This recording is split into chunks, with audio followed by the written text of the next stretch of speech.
آج ہماری گفتگو ہوگی سائیں محمود بابا سے اور ہمارا موضوع ہے خواب۔ تو انشاءاللہ ہم پہلا سوال کرتے ہیں سائیں محمود بابا سے، اور ہمارا سوال سائیں محمود بابا سے یہ ہے، حضور آپ سے ہمارا یہ سوال ہے کہ ایک بندہ جب کوئی تسبیحات پڑھتا ہے، جیسے آپ نے پچھلی ویڈیوز کے اندر تصور اسم ذات کے بارے میں، اللہ اسم ذات کے بارے میں جو آپ نے وضاحت فرمائی، تو جب بندہ ایک ذکر اذکار کے اندر مشغول ہو جاتا ہے اور پھر اس کو مختلف قسم کے خواب آنا شروع ہو جاتے ہیں، تو ان خوابوں کا کیا مطلب ہوتا ہے؟ یا یہ خواب ان میں سچے بھی ہوتے ہیں یا سارے کے سارے خواب صرف خیالات پر منحصر ہوتے ہیں؟ جی بسم اللہ الرحمن الرحیم۔ حقیقت خواب جو تعبیر ہے نا جی قاری صاحب، وہ صاحب روشن ضمیر جو مقرب با خدا اور حضوری ہے، جو کچھ بھی دیکھے اس کے لیے جائز ہے۔ صحیح، ٹھیک ہے، مقصد کہ جو حضوری چل جاتا ہے او دے خواب جڑے نا اپنا بالکل حقیقت خواب آنے شروع ہو جاتے ہیں، جبکہ صاحب نفس سیر خواب میں جو کچھ بھی اپنی نیت اور یقین سے دیکھتا ہے وہ دل کی سیاہی اور جب دنیا میں مبتلا ہونے کی وجہ سے دیکھتا ہے، کیونکہ وہ ناسوتی مکان کا مکین ہوتا ہے۔ مقصد کہ جو دنیا داری دے حساب نال دیکھے گا نا، وہ ناسوتی ہون گے، وہ اپنا ایسا نہیں ہوئے گا۔ جو شخص خواب میں گھوڑا، اونٹ یا شہباز دیکھے یا اپنے آپ کو چھت یعنی بلندی پر دیکھے، اسے دولت حاصل ہونے کا امکان ہے۔ جو شخص خواب میں باغ بہار کا نظارہ کرے یا کشتی پر سوار ہو کر دریا کے پانی میں سلامتی سے گزر جائے اور بہشت میں حور و قصور سے مجامت کر کے لذت حاصل کرے، لیکن اس کا آب منی نہ بہے، تو تقوی کی تقویت، توفیق ازلی و سلامتی ایمان فیض فضلی سے اس کا باطن آباد ہو گیا۔ تو مومن مسلمان حقیقی کو یہ مرتبہ مبارک ہو۔ سرکار فرماتے ہیں کہ جس کو یہ مقام حاصل ہو جائے، یہ نظارہ مل جائے، تو اس کی منزل کی جو مبارک بات دے رہے ہیں۔ اور اگر کوئی شخص خواب میں جہنمی کفاریہ، جوگیا، سنیاسیوں، تارک نمازیاں، شرابیوں کی مجلس دیکھے یا جھوٹوں، منافقوں، جہلوں کی مجلس دیکھے، تو معلوم ہوا کہ ایسا خواب دیکھنے والا اللہ کی معرفت حضوری مجلس حضرت محمد رسول اللہ صلی اللہ علیہ وآلہ وسلم کے قریب پہنچ گیا ہے۔ وہ اتنا قریب چلا جاتا ہے کہ وہاں پھر وسوسے ایسے مسائل پیدا کرتے ہیں کہ تاکہ وہ اس مجلس سے دور ہو جائے، وہاں تک نہ پہنچ پائے۔ ایسے لعنتی شیطان ہر رات اس قسم کے شیطانی مجالس دکھا کر فریب دیتا ہے تاکہ اس کا دل راہ باطن سے مردہ ہو جائے، اس کو راستے سے وسوسہ پیدا کرنے کا مقصد ہوتا ہے کہ وہ راہ سے بھٹک جائے، یعنی یہ ایک شیطانی عمل شروع ہو جاتے ہیں جب وہ جو ہے نا جی حضور علیہ الصلوۃ والسلام کی کچہری کے قریب جانا شروع ہوتا ہے، تو وہاں پر ایسے وساوس اور ایسے خواب آنا شروع ہوتے ہیں۔ ایک جب بھی حقیقت کے راستے پر جس نے بھی چلنا ہے، اس کا ابلیس کا اسی کے ساتھ مقابلہ ہے، اسی کے ساتھ جنگ ہے۔ ابلیس کا بھی جو بندہ گناہ گار ہے، مقصد کہ جو دنیا میں مبتلا ہے، جو فتنے فساد میں مبتلا ہے، اس کے پاس تو ابلیس کا کام ہی نہیں ہے۔ وہ تو پتہ ہے کہ یہ بندہ میرا ہے، میرے کام کر رہے ہے، تو ابلیس نے تو اس کے ساتھ لڑنا ہے نا، جس نے اللہ کی راہ پر چلنا ہے، جس نے راہ حق کی تلاش پہ چلنا ہے، اس کی راستے میں رکاوٹ بننا ہے۔ یعنی ایسا ہو گیا کہ جو ہی قرب الہی کے اندر پہنچا تو اس طرح کے وساوس آنا شروع ہو جاتے ہیں۔ وہ دکھا کر فریب دیتا ہے تاکہ اس کا دل راہ باطن سے مردہ ہو جائے۔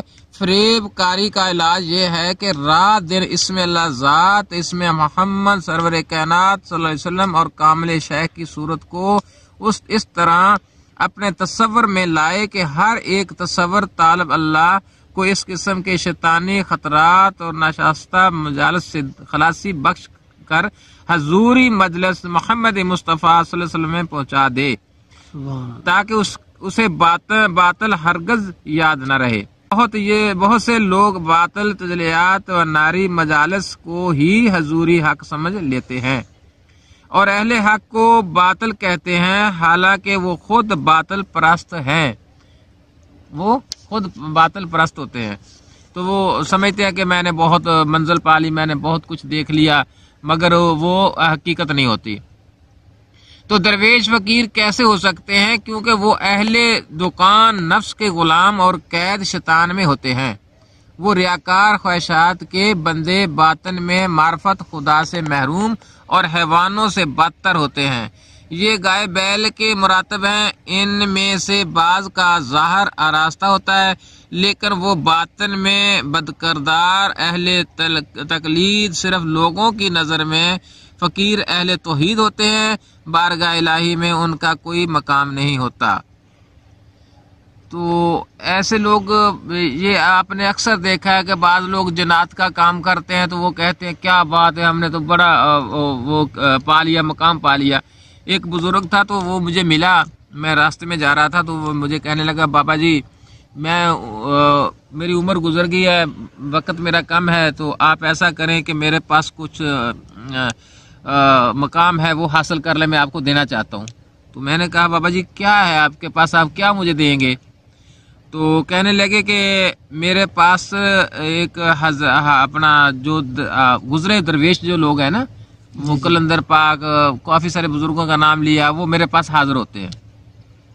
تو میں نے کہا بابا جی وہ کیسے حاضر ہوتے ہیں، اس کے بارے میں کوئی تھوڑی بات مجھے معلومات دیں۔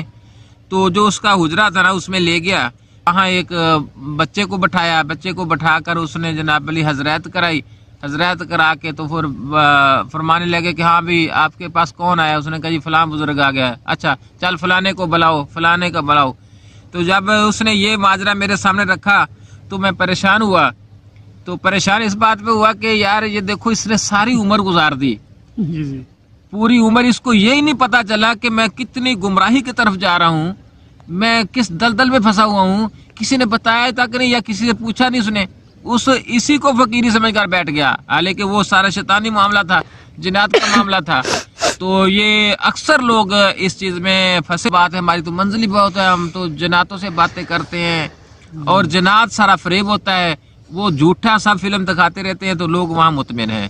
تو لہٰذا ان لوگوں کے لیے بھی میرا پیغام ہے کہ آپ کم از کم کسی کامل کے پاس جائیں تاکہ آپ کو بتائے کہ اصل حقیقت کیا ہے اور حقیقی منزل کیا ہے، تو آپ اس گمراہی سے بچ سکتے ہیں۔ جہالت بھی بہت بڑی وجہ ہے، لیکن بابا جی کچھ لوگ نا بڑے ہٹ دھرم قسم کے ہوتے ہیں، یعنی انہوں نے بعض لوگ تصرف کو، یعنی کچھ بھائی فلاں بندہ یہ کام کر لیتا ہے تو اس کام کر لینے کو ہی وہ فقیری سمجھ کے بیٹھ جاتے ہیں۔ میرے ایک دوست تھے، میں اس کے پاس گیا، وہ دربار شریف ایک چوپشا کا دربار تھا، وہاں ڈیوٹی کرتا تھا۔ تو اس دربار پہ محفل جو ہوتی تھی نا، وہ یہ جو چرس وغیرہ تو یہ شراب وغیرہ یہ پیتے تھے۔ تو میں ان کے پاس گیا، جب گیا تو جو میں نے وہ محفل دیکھی تو میں نے ان سے پوچھا، میں نے کہا یار مجھے ایک بات بتائیں، تھوڑی سی میرے اندر ملامت ہے، تو آپ پڑھے لکھے لوگ ہیں۔ تو پوچھنے لگے کہ ہاں بابی بتاؤ۔ میں نے کہا یار آپ یہ بتائیں کہ آپ یہ جو چرس وغیرہ پیتے ہیں تو آپ کہتے ہیں یہ کلندری دھواں ہے، کیا کلندر پاک نے پی ہے؟ اور اس کے بعد کلندر پاک جو ہیں ان کو 950 سال ہو گئے ہیں اس دنیا فانی سے گئے ہوئے، تو آپ یہ جو چرس آئی ہے نا جی، یہ ابھی 250-300 سال کی بات ہے، یہ انگریز کا دور تھا، اس دور پہ یہ نا ایجاد ہوئی ہے۔ تو آپ اس کو کلندر پاک، کلندری دھواں دے رہے ہیں، نمبر 1۔ نمبر 2، آپ جو شراب پیتے ہیں تو جب میرے نبی کریم صلی اللہ علیہ وسلم نے اس کو حرام قرار دیا ہے تو پھر آپ کیسے یہ پی سکتے ہیں، کیسے اس کو جائز قرار دیتے ہیں؟ تو وہ چودھری تھا، پڑھا لکھا آدمی تھا، وہ مجھے کہنے لگا کہ بابا جی بات یہ ہے کہ ہم یہ پیتے ہیں تو کسی کی چگلی نہیں کرتے، کسی کی بات نہیں کرتے، فلاں ڈھینگ۔ اس نے مجھے نا ایسے بہلانا شروع کیا، تو میں نے کہا بھائی بات یہ ہے، آپ پی رہے ہیں، آپ چودھری بندے ہیں، یہ جو لوگ آئے ہوئے ہیں آپ کے پاس بیٹھے ہیں یہ مزدور لوگ ہیں، آج آپ فری پلا رہے ہیں، کل کو اگر یہ لوگ اس نشے پہ لگ گئے، کیا کل کو یہ اپنا نشہ پورا کریں گے یا اپنے بچے پالیں گے؟ تو وہ چوری مجھے کہنے لگا کہ بابا جی ہم ان کو کون سا بلانا چاہتے ہیں؟ تو میں نے کہا چوری صاحب اس وقت آپ جس در پہ بیٹھے ہیں یہ در ایک